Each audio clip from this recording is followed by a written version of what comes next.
بسم الله الرحمن الرحيم.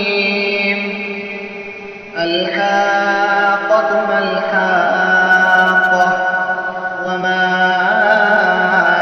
أدراك ما الحاقة.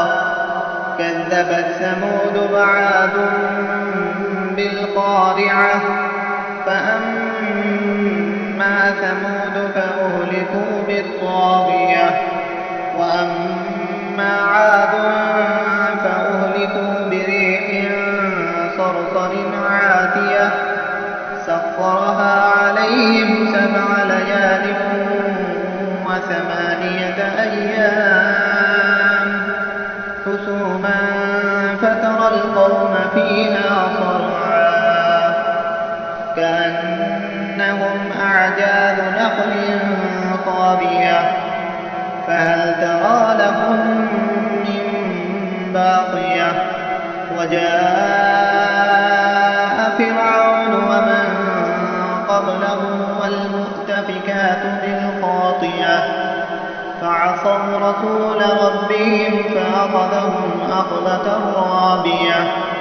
إنا لما طغى الماء حملناكم في الجارية لنجعلها لكم تذكرة وتعيها أذن واعية. فإذا نفخ في الصور نفخة واحدة وحملت الأرض والجبال فدكتا دكة واحدة فيومئذ وقعت الواقعة وانشقت السماء فهي يومئذ واهية والملك على أرجائها ويحمل عرش ربك فوقهم يومئذ 8 يومئذ تعرضون لا تخفى منكم خافية. فأما من أوتي كتابه بيمينه فيقول هاؤم اقرءوا كتابيه إني ظننت أني ملاق حسابيه فهو في عيشة راضية في جنة عالية قطوفها دانية. كلوا واشربوا هنيئا بما أسلفتم في الأيام الخالية. وأما من أوتي كتابه بشماله فيقول يا ليتني لم أوت كتابيه ولم أدر ما حسابيه يا ليتها كانت القاضية ما أغنى عني ماليه هلك عني سلطانيه خذوه فغلوه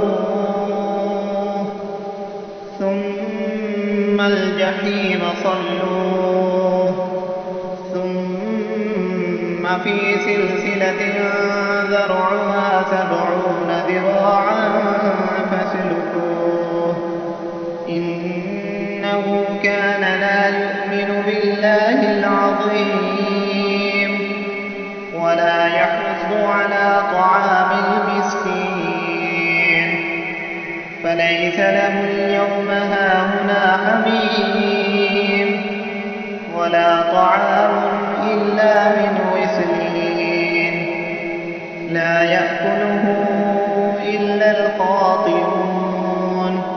فلا أقسم بما تبصرون وما لا تبصرون إنه لقول رسول كريم وما هو بقول شاعر قليلا ما تؤمنون ولا بقول كاهن قليلا ما تذكرون.